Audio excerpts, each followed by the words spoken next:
ভাবুন তো, আপনি এমন একজন মানুষের ছেলে যাকে ফুটবল ইতিহাসের অন্যতম সেরা খেলোয়াড় বলা হয়। আপনার বাবা বিশ্বকাপ জিতেছেন, ব্যালন ডি'অর জিতেছেন, কোটি কোটি মানুষের আইডল তিনি। তাহলে আপনার জীবন কি সহজ হবে? না, বরং আরও কঠিন। কারণ পৃথিবী কখনো আপনাকে আপনার নামে চিনবে না। সবাই বলবে, ও তো জিদানের ছেলে।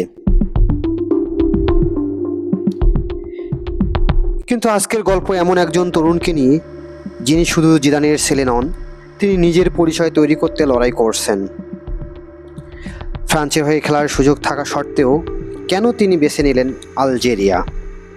কেন একটি সিদ্ধান্ত পুরো ফুটবল বিশ্বকে অবাক করে দিয়েছিল?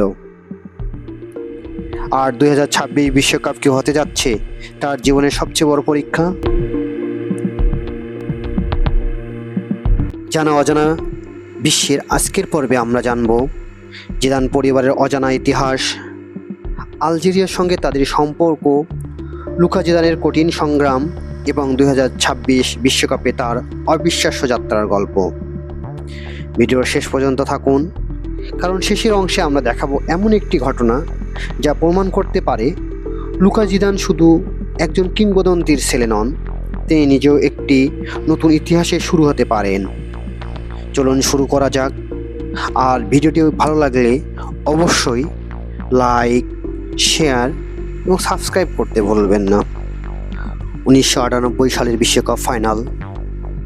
ব্রাজিলের বিপক্ষে 2 গোল করে জিদান শুধু ফ্রান্সকে বিশ্বকাপ জেতাননি, তিনি অভিবাসী পরিবারগুলোর স্বপ্নের প্রতীক হয়ে উঠেছিলেন। সেই বছর জন্ম নেয় তার দ্বিতীয় ছেলে লুকা জিদান। মজার ব্যাপার হলো, লুকার জন্ম হয়েছিল বিশ্বকাপ জয়ের মাত্র কয়েক সপ্তাহ আগে। তখন কেউ কল্পনাও করেনি একদিন এই শিশুটিও বিশ্বকাপের মঞ্চে পৌঁছাবে। লুকার শৈশব অন্য শিশুদের মতো ছিল না। তার চারপাশে ছিল সাংবাদিক, ক্যামেরা, ফুটবল তারকা এবং অবিশ্বাস্য প্রত্যাশা। যখন অন্য শিশুরা খেলনা নিয়ে ব্যস্ত, তখন লুকা ঘুরে বেড়াতো বিশ্বের সবচেয়ে বড় ক্লাবগুলোর ড্রেসিং রুমে। বাবার কারণে ফুটবল তার জীবনের অংশ হয়ে উঠেছিল খুব ছোট বয়সেই। কিন্তু একটি বিষয় সবাইকে অবাক করেছিল, জিনেদিন জিদান ছিলেন একজন আক্রমণাত্মক মিডফিল্ডার, ফুটবলের অন্যতম সৃজনশীল খেলোয়াড়। কিন্তু তার ছেলে লুকা বেছে নিলেন সম্পূর্ণ একটি ভিন্ন পথ। তিনি গোলকিপার হতে চাইলেন। গোলকিপার এমন একটি পজিশন যেখানে ভুল করার সুযোগ খুব কম। একটি ভুল পুরো ম্যাচের ভাগ্য বদলে দিতে পারে। তবুও লুকা সেই কঠিন পথ বেছে নেন। রিয়াল মাদ্রিদের বিখ্যাত একাডেমি লা ফেব্রিকায় যোগ দেন তিনি। সেখানে তার প্রতিভা নিয়ে আলোচনা যেমন ছিল, তেমনি ছিল সমালোচনাও। অনেকে বলতো তিনি দলের সুযোগ পাচ্ছেন শুধু তার বাবার কারণে। এই অভিযোগ বছরের পর বছর তাকে তাড়া করে ফিরেছে। কিন্তু বাস্তবতা ছিল অনেক কঠিন। রিয়াল মাদ্রিদের মতো ক্লাবে শুধু বিখ্যাত বাবার ছেলে হলেই টিকে থাকা যায় না। প্রতিদিন অনুশীলনে, প্রতিটি ম্যাচে নিজেকে প্রমাণ করতে হয়। লুকাও সেই কাজটাই করে যাচ্ছিলেন। ধীরে ধীরে বয়সভিত্তিক দল পেরিয়ে তিনি রিয়াল মাদ্রিদ কাস্তিয়ায় জায়গা করে নেন। এরপর আসে সবচেয়ে স্মরণীয় মুহূর্তগুলোর একটি। রিয়াল মাদ্রিদের মূল দলের সঙ্গে অনুশীলন। ড্রেসিং রুমে তার পাশে বসে আছেন বিশ্বের সেরা খেলোয়াড়রা, Cristiano Ronaldo, Sergio Ramos, Luka Modric, Toni Kroos, যাদের পোস্টার পৃথিবীর কোটি তরুণের ঘরে ঝুলছে। তাদের সঙ্গেই প্রতিদিন কাজ করার সুযোগ পান লুকা। কিন্তু সুযোগ পাওয়াই শেষ কথা নয়, নিজের পরিচয় তৈরি করাটাই ছিল সবচেয়ে বড় চ্যালেঞ্জ।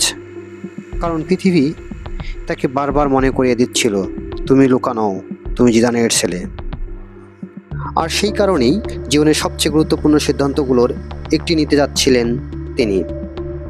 একটি সিদ্ধান্ত যা শুধু তার কেরিয়ার নয়, তার পরিচয়কে নতুনভাবে সংজ্ঞায়িত করবে।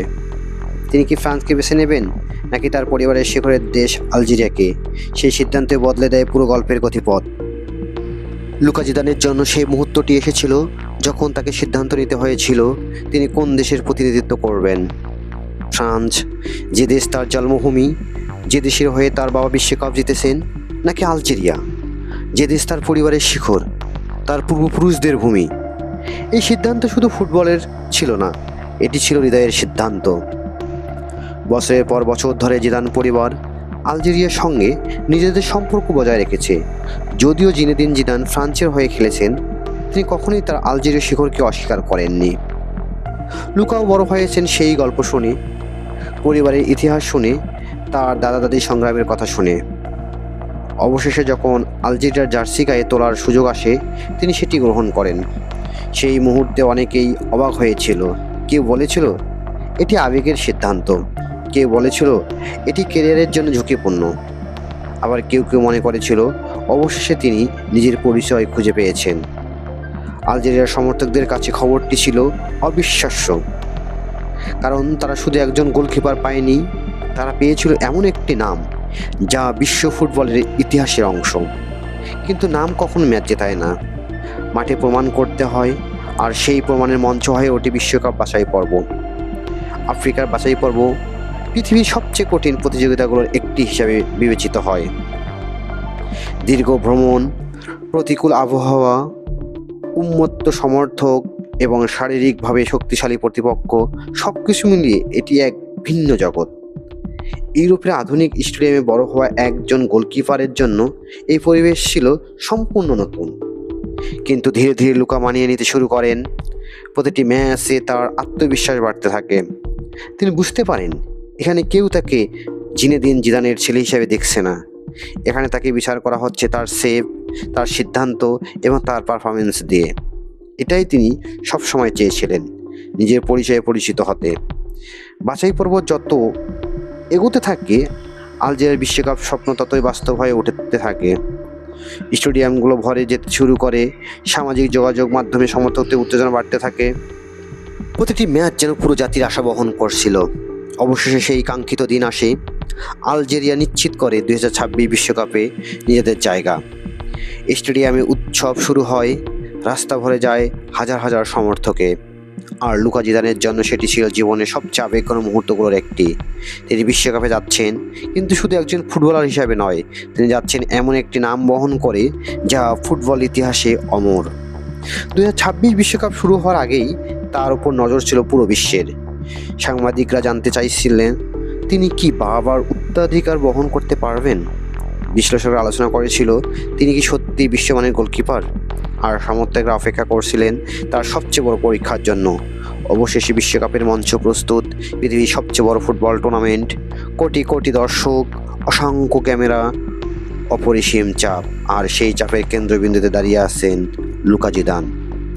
যখন জাতীয় সঙ্গীত বাজতে শুরু করে, তখন হয়তো তার চোখের সামনে ভেসে উঠেছিল শৈশবের স্মৃতিগুলো, রিয়াল মাদ্রিদের একাডেমি, সমালোচকদের কথা, অভিযোগ, প্রত্যাশা, আর সেই মানুষটি যার নাম তিনি বহন করছেন, জিনেদিন জিদান। কিন্তু এই মুহূর্তে তিনি আর কারো ছেলে নন। এই মুহূর্তে তিনি আলজেরিয়ার গোলরক্ষক। এই মুহূর্তে তিনি নিজের গল্পের নায়ক। আর বিশ্বকাপের প্রতিটি মিনিটের সঙ্গে সঙ্গে তিনি চেষ্টা করছেন পৃথিবীকে একটি বার্তা দিতে। একজন কিংবদন্তির ছেলে হওয়া হয়তো সহজ নয়, কিন্তু নিজের পরিচয় তৈরি করা অসম্ভবও নয়। কারণ ইতিহাস সবসময় উত্তরাধিকার দিয়ে তৈরি হয় না, কখনো কখনো ইতিহাস তৈরি হয় নিজের পথ নিজে তৈরি করার মাধ্যমে। আর 2026 বিশ্বকাপে লুকা জিদান ঠিক সেটাই করার চেষ্টা করছেন, নিজের নামকে নিজের মতো করে অমর করে তোলার চেষ্টা। লুকা জিদানের গল্পকে পুরোপুরি বুঝতে হলে আমাদের ফিরে যেতে হবে আরও অনেক বছর আগে, এমন এক সময়ে যখন জিদান নামটি এখনও বিশ্ব ফুটবলে পরিচিত হয়নি। উত্তর আফ্রিকার দেশ আলজেরিয়া, ভূমধ্য সাগরের তীরে অবস্থিত এই দেশটির ইতিহাস যেমন গৌরবময় তেমনি বেদনাময়। 1830 সালে ফ্রান্স আলজেরিয়া দখল করে নেয়। এরপর শুরু হয় প্রায় 130 বছরের উপনিবেশ শাসন। এই দীর্ঘ সময়ে লাখো আলজেরীয় নিজেদের ভূমিতে দ্বিতীয় শ্রেণীর নাগরিকের মতো জীবন কাটিয়েছে। কিন্তু স্বাধীনতার আকাঙ্ক্ষা কখনো থেমে থাকেনি। 1954 সালে শুরু হয় আলজেরিয়ার স্বাধীনতার যুদ্ধ। 8 বছর ধরে চলা ভয়াবহ সংঘর্ষে লাখ লাখ মানুষ ক্ষতিগ্রস্ত হয়। অবশেষে 1962 সালে আলজেরিয়া স্বাধীনতা লাভ করে। কিন্তু স্বাধীনতার পরেও বহু আলজেরীয় পরিবার জীবিকার সন্ধানে ফ্রান্সে চলে যায়। জিদান পরিবারের গল্প সেই ইতিহাসের অংশ। জিনেদিন জিদানের বাবা ইসমাইল জিদান এবং মা মালিকা জিদান আলজেরিয়ার কাবেইলি অঞ্চল থেকে ফ্রান্সে পাড়ি জমান। কাবাইলির পাহাড়ি অঞ্চল শুধু ভৌগোলিকভাবে নয়, সাংস্কৃতিকভাবেও আলজেরিয়ার অন্যতম গুরুত্বপূর্ণ এলাকা। এখানকার মানুষের নিজস্ব ভাষা, সংস্কৃতি এবং পরিচয় রয়েছে। এই কাবাইলি ঐতিহ্যই পরবর্তীতে জিদান পরিবারের পরিচয়ের গুরুত্বপূর্ণ অংশ হয়ে ওঠে। মার্সাইয়ের শ্রমজীবী এলাকার বড় হয়েছেন জিনেদিন জিদান। ফরাসি সমাজে নিজেকে প্রতিষ্ঠা করার লড়াই তিনি খুব কাছ থেকে দেখেছেন। ফুটবল তার জীবনে শুধু খেলা ছিল না, এটি ছিল স্বপ্ন দেখার একটি মাধ্যম, এটি ছিল নিজের অবস্থান বদলে দেওয়ার একটি সুযোগ। এরপর আসে 1998 সাল। ফ্রান্স প্রথমবারের মতো নিজেদের মাটিতে বিশ্বকাপ জিতে নেয়। ফাইনালে ব্রাজিলের বিপক্ষে 2 গোল করে জিনেদিন জিদান রাতারাতি জাতীয় নায়ক হয়ে ওঠেন। কিন্তু এই সাফল্যের পেছনে ছিল অভিবাসী পরিবারের কয়েক দশকের সংগ্রাম। এই কারণে এই জিদানের গল্প শুধু ফুটবলের গল্প নয়, এটি পরিচয়, সংস্কৃতি ও আত্মপ্রতিষ্ঠার গল্প। এবং ঠিক একই বিষয় আমরা দেখতে পাই তার ছেলে লুকা জিদানের জীবনেও। যখন লুকা আলজেরিয়ার জার্সি বেছে নেন, তখন তিনি শুধু একটি জাতীয় দল বেছে নেননি, তিনি তার পরিবারের ইতিহাসকে সম্মান জানিয়েছেন।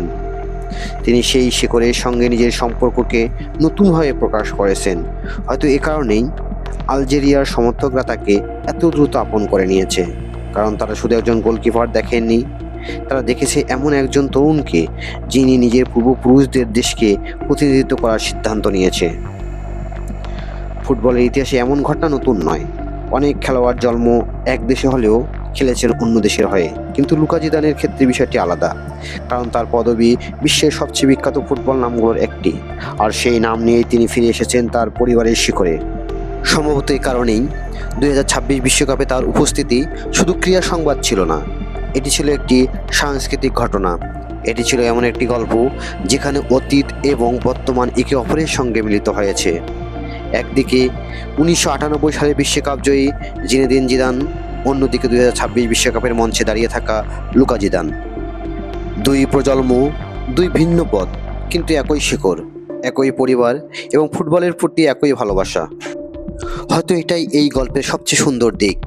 কিংবদন্তিরা শুধু ট্রফি রেখে যায় না, তারা রেখে যায় অনুপ্রেরণা, তারা রেখে যায় স্বপ্ন, আর কখনো কখনো সেই স্বপ্ন নতুন প্রজন্মকে আবারও বিশ্বকাপের মঞ্চে নিয়ে আসে।